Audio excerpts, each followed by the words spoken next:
traumas are all around us. People are traumatized by car accidents. People are traumatized from going to war. Okay, here's my intro. Let me just erase that right there and go simple. My name, A-Z, no, I don't like that. A-Z-I-Z-A-K-I-B-I-B-I.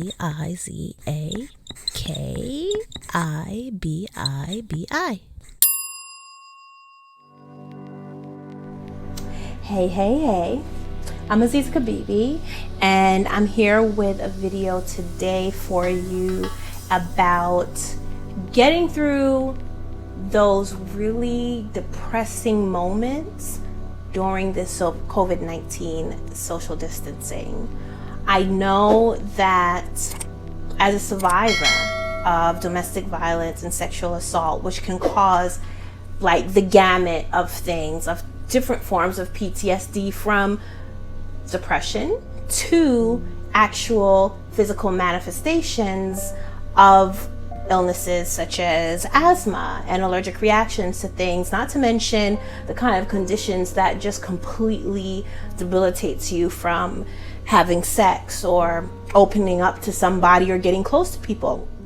So I want to share some of the things that I do with you, and honestly, this will work for anyone that is going through depressive stages of any kind of life challenges that you may have. So here we are during a time where not only we are worrying about if we're going to catch COVID-19 or washing our hands or wearing a mask every time we go outside, we are also dealing with being in a closed space that could remind you of terrible things that happened to you. Yes, there are different things that you could do. One of the things that I do, especially when I'm triggered, is called grounding. When you have been taken back to a traumatizing memory of something that happened to you, and you consciously keep your mind, or once that memory is over, you bring yourself to the here and now. Now, I'm a huge movie fan, and I can tell you the best example would probably be Inception. Inception, starring Leonardo DiCaprio. If you have not seen it, definitely go and see it. I'm sure you have time to watch a movie, so it's got to be on somewhere. I just watched it again recently. There's an element in the film that talks about grounding, having something in your life that keeps you in the here and now, and or reminds you that this is not real. So it's basically the same thing. If you are having a flashback and you start kind of manifesting those feelings. I know some people, they start hyperventilating, start panicking. You even can manifest physically some of the things that your body went through in trying to deal with the stress at the time that the trauma had happened. Take a deep breath. Inhale, exhale, and focus on the here and now. Now, you may think, Aziza, is it really that simple? You know, it kind of is. It kind of is. And I feel like whenever you are tackling something difficult, once you get the instructions, it seems so simple. And at the same time, it can be so simple that it may deter you from even trying it, because you're like, that's not gonna work. But I'm telling you, it works. Take a deep breath and focus on the here and now. Focus on positive things, the things you are grateful now in your life. Think about, if you have children, how they make you smile, how they make you laugh. If you have goals in life, focus on thinking about how you are going to bring those into fruition. And which brings me to another way to deal with and to cope. Writing. Writing helped me a huge deal. I wrote my book, Unashamed, A Life Tainted. It took me 4 years to write, but in dealing with the PTSD associated with the trauma that I suffered, putting it all out on paper and reading it back, first of all, it was a completely different perspective. Some of the things that I wrote, I'm like, oh my gosh, I wrote this.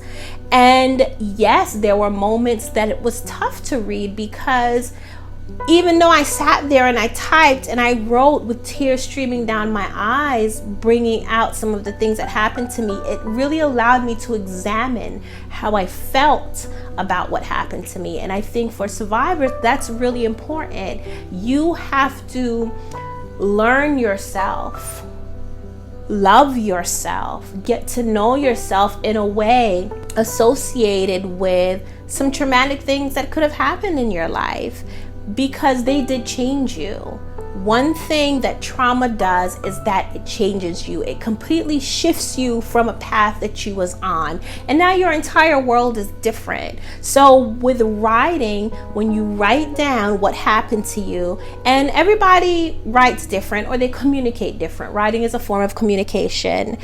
Whether you do it as a third person, whether you do it from speaking as yourself, whether you actually write down exactly what happened, or literally just the thoughts and feelings of what happened, or how about this, even the perspective from the person that hurt you. That's something.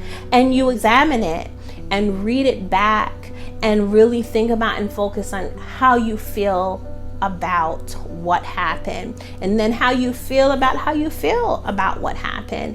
And then that helps you to clarify some of the steps that you need to take on your healing journey. And the more you write, the more you get out, the more you read it over again. And even for some people, is one exercise that I have done in my survivor support group for my organization, Precious Little Ladies.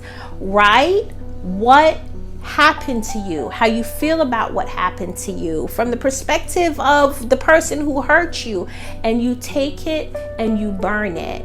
That in and of itself is liberating. It's like a symbolic way of just destroying what hurt you. Now, I'm not saying that all of these things have lasted effects. I feel like when you are hurt or when you're scarred in a certain way, the scar still remains, but it's what you do about the scar. If you can incorporate, the best way you can incorporate it into your life, how you can continue to function and live in spite of it.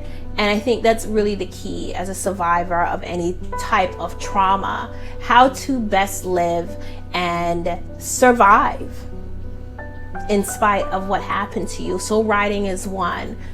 Talking to a camera, this is one. I mean, for me, all of this is therapeutic, because I know that in some form or fashion, the things that I'm sharing with you today could help you. And if they don't help you directly, maybe you can pass it on to someone that you know that could help. But at the very least, it is changing the wavelength in the universe.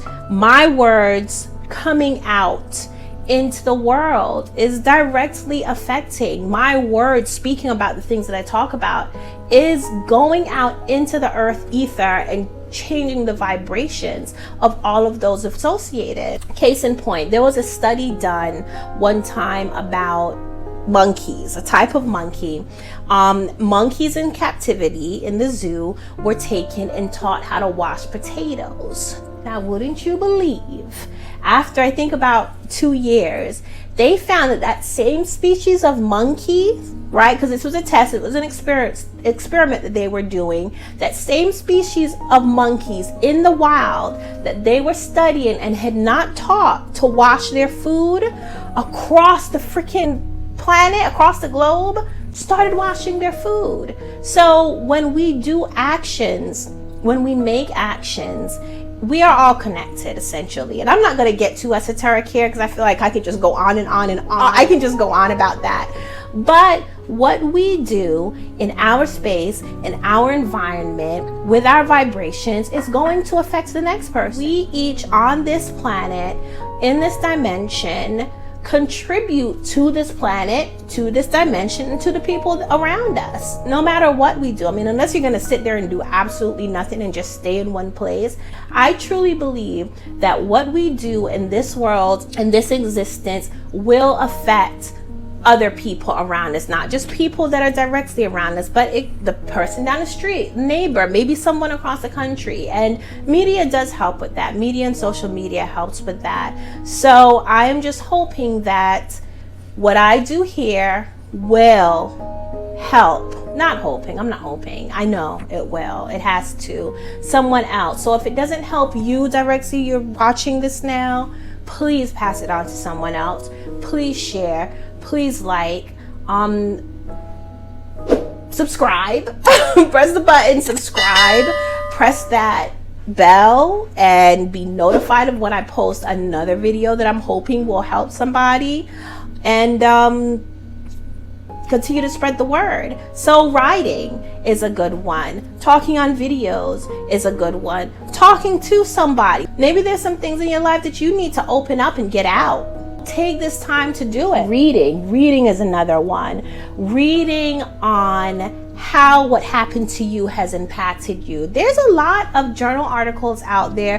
There's a lot of books out there. Unashamed of Life Tainted is one of them. Please do. You could follow me along my journey and liberating myself from my father and going through the birth of my children. Like, I take you in very intricate detail, everything about how I dealt with having my children, who are also my brothers and sisters, and giving birth to them. They were delivered by my father, and being kidnapped and taken across, to Florida to have my youngest child from my father be born on a beach in a camp, tent. So check that out. The card is up there, I'm sure, somewhere.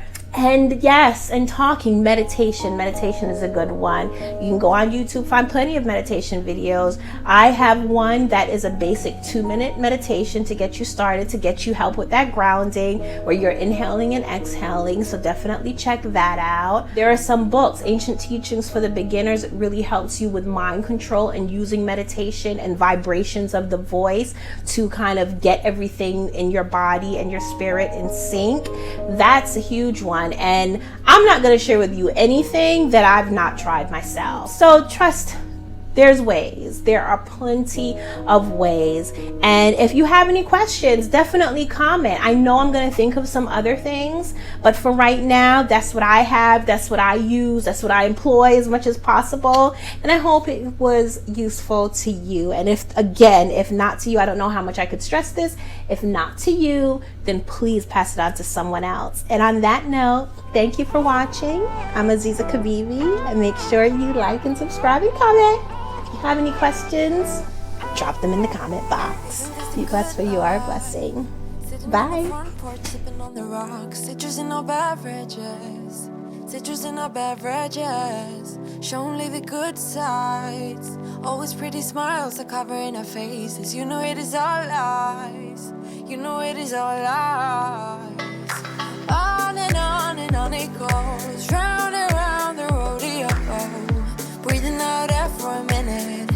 Taking my time to begin with.